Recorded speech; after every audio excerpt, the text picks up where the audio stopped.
Iran की राजनीतिक व्यवस्था विस्तार से। राष्ट्रपति के विपरीत सर्वोच्च नेता का कोई निश्चित कार्यकाल नहीं होता है। 1979 की क्रांति के बाद से ईरान में केवल दो सर्वोच्च नेता हुए हैं।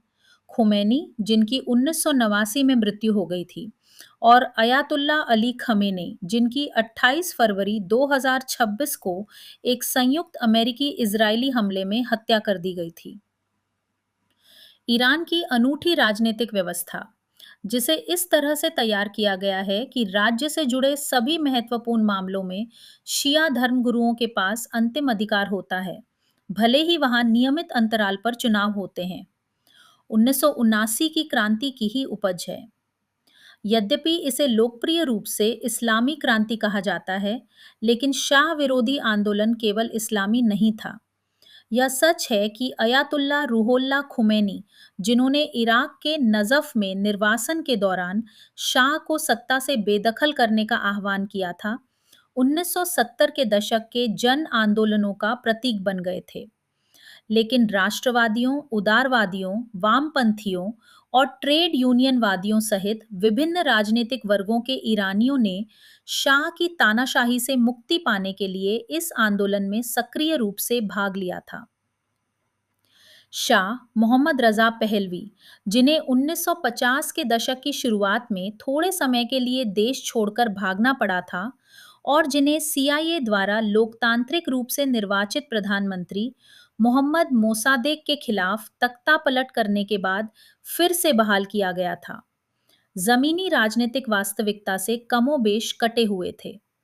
उन्होंने राजशाही का जश्न मनाने के लिए भव्य समारोह आयोजित किए, जैसे कि 1971 में ईरानी राजशाही के 2500वें वर्ष का भव्य उत्सव, जिस पर लगभग 10 करोड़ डॉलर खर्च किए गए। राजशाही समर्थक रिसर्जेंस पार्टी हिज़्ब रस्ताखिस को छोड़कर सभी राजनीतिक दलों पर प्रतिबंध लगा दिया और स्वयं को आर्य सूर्य, आर्य मेहर, ईरान के गैर राजनीतिक और आध्यात्मिक मार्गदर्शक की उपाधि दे दी।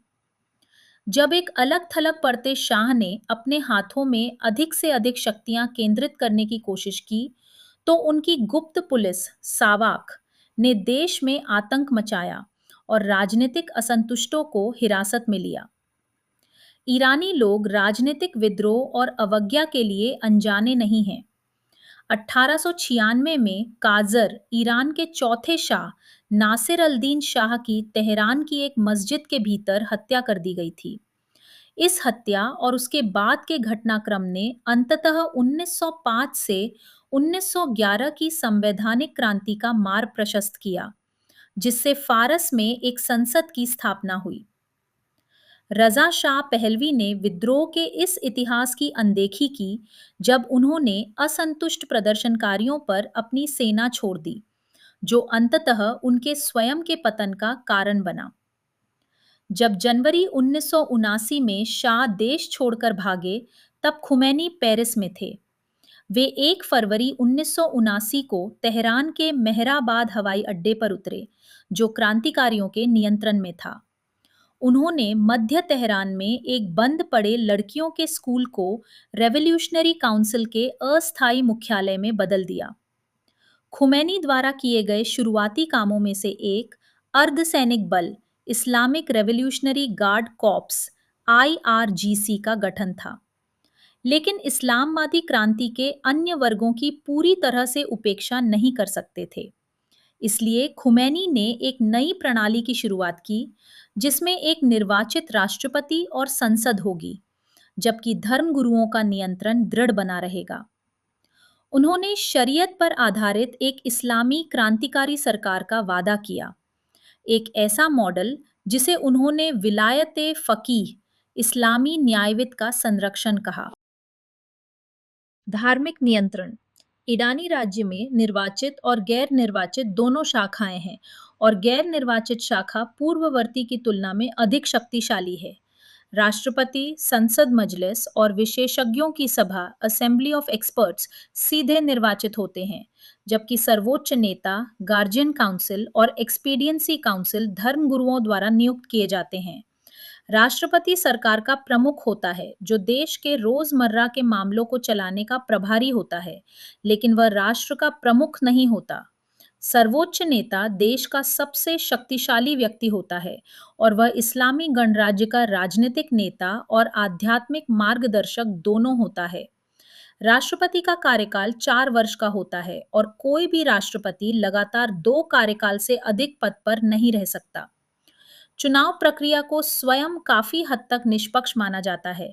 हालांकि 2009 के चुनावों जैसे विवाद हुए थे, लेकिन सभी उम्मीदवारों की जांच गार्जियन काउंसिल द्वारा की जाती है, जो आमतौर पर उम्मीदवारों के भारी बहुमत को अयोग्य घोषित कर देती है। 290 सदस्यीय इस्लामिक कंसल्टेटिव असेंबली मजलिस के पास कानून बनाने का अधिकार है, लेकिन मजलिस द्वारा पारित सभी विधेयकों को गैर निर्वाचित गार्जियन काउंसिल के पास जाना चाहिए, जो यह जांच करती है कि क्या विधेयक इस्लामी संविधान और मूल्यों के अनुरूप है। शक्तिशाली गार्जियन काउंसिल में 12 सदस्य होते हैं, जिनमें 6 धार्मिक विशेषज्ञों का संयोजन होता है, जिन्हें सीधे सर्वोच्च नेता द्वारा नियुक्त किया जाता है, और 6 इस्लामी कानूनी न्यायविद होते हैं, जिन्हें मुख्य न्यायाधीश, जिन्हें बदले में सर्वोच्च नेता द्वारा नियुक्त किया जाता है, द्वारा नामित किया जाता है। इसलिए सर्वोच्च नेता के कार्यालय का गार्जियन काउंसिल पर प्रत्यक्ष या अप्रत्यक्ष नियंत्रण होता है, जो चुनावों की निगरानी करती है, उम्मीदवारों की जांच करती है और संसद पर वीटो निषेधाधिकार रखती है। राष्ट्रपति के विपरीत सर्वोच्च नेता का कोई निश्चित कार्यकाल नहीं होता है। 1979 की क्रांति के बाद से ईरान में केवल 2 सर्वोच्च नेता हुए हैं, खुमैनी, जिनकी 1989 में मृत्यु हो गई थी, और अयातुल्ला अली खमेनेई, जिनकी 28 फरवरी 2026 को एक संयुक्त अमेरिकी इजरायली हमले में हत्या कर दी गई थी। ईरान, जो अब अमेरिका और इजरायल के साथ युद्ध में है, वर्तमान में अपने तीसरे सर्वोच्च नेता को चुनने की प्रक्रिया में है।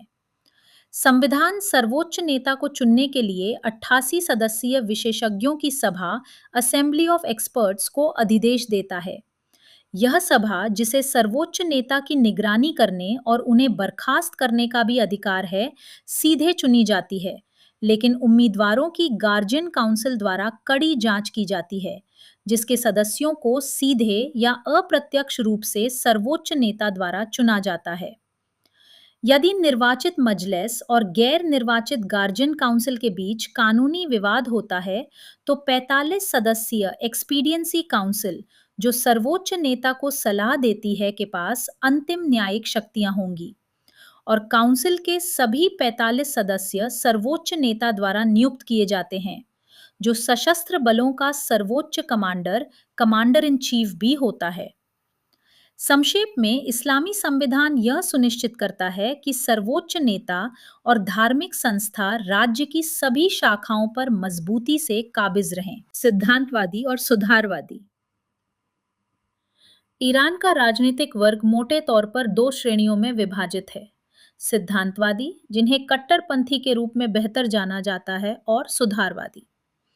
सिद्धांतवादी रूढ़िवादी गुट बनाते हैं, जिन्हें धर्म गुरुओं का समर्थन प्राप्त है, जबकि सुधारवादी भीतर से राजनीतिक और सामाजिक सुधारों की वकालत करते हैं।